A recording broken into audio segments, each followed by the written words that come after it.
വയനാട് മുണ്ടക്കൈ ഉരുൾപൊട്ടലിനെ തുടർന്ന് വനത്തിൽ കുടുങ്ങിയ ആദിവാസി കുടുംബത്തെ പുറത്തെത്തിച്ച വനംവകുപ്പ് ജീവനക്കാരൻ അനൂപ് തോമസിനെ ആരും മറന്നു കാണില്ല. കുഞ്ഞിനെ നെഞ്ചോട് ചേർത്ത് നിൽക്കുന്ന അനൂപിൻ്റെ ചിത്രം രക്ഷാപ്രവർത്തനത്തിൻ്റെ പ്രതീകമായി. ആ ചിത്രം നെൽവയലിൽ ഒരുക്കിയിരിക്കുകയാണ് വയനാട് നമ്പിക്കൊല്ലി സ്വദേശികൾ.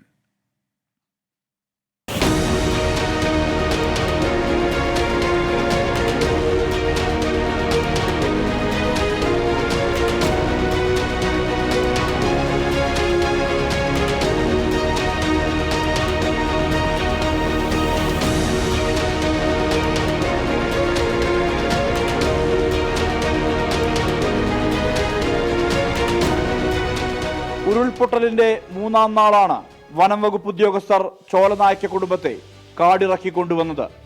ഇതിൽ RRT അംഗമായ അനൂപ് തോമസിന്റെ ചിത്രം വ്യാപകമായി പ്രചരിച്ചു. ഇതോടെയാണ് നമ്പിക്കൊല്ലി അമ്പലപ്പടി സ്വദേശികളായ ബ്ലസനും സിജോയും ഈ ചിത്രം വയലിൽ തീർക്കാൻ തീരുമാനിച്ചത്.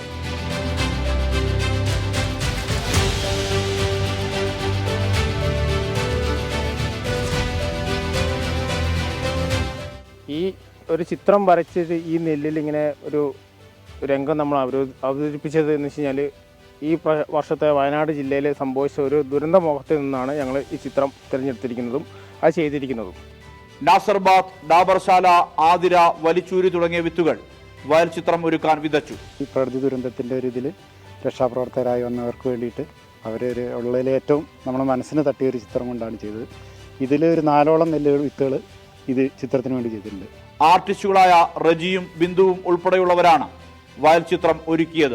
ഈ ചിത്രത്തിൽ ഇത് നന്നായി വരാൻ സഹായിച്ചത്, ഈ ചിത്രം വരയ്ക്കാൻ സഹായിച്ചത് നമ്മളെ പ്രിയപ്പെട്ട സുഹൃത്ത് ഷെനിൽ, അതുപോലെ തന്നെ എൻ്റെ സഹപ്രവർത്തകയായിട്ടുള്ള ബിന്ദു. ഈ വയനാട്ടിലെ ഉരുൾപൊട്ടൽ ജീവൻ നഷ്ടപ്പെട്ടവർക്കും അതിൻ്റെ ജീവിക്കുന്ന രക്തസാക്ഷികൾക്കും മുമ്പിലാണ് ഈ ചിത്രം, ഈ വർഷത്തെ വയൽ ചിത്രം ഞങ്ങൾ സമർപ്പിക്കുന്നത്. ബ്ലസനും സിജോയും ഡ്രൈവർമാരായി ജോലി ചെയ്യുന്നവരാണ്. 50 ഏക്കറോളം ഭൂമിയിൽ നെൽകൃഷി നടത്തുന്നുണ്ട്. പല നാടൻ വിത്തുകളും ഇവർ സംരക്ഷിച്ചു വരുന്നു. മനു ദാമോദരനൊപ്പം സുർജിത് അയ്യപ്പത്ത്, 24 വയനാട്.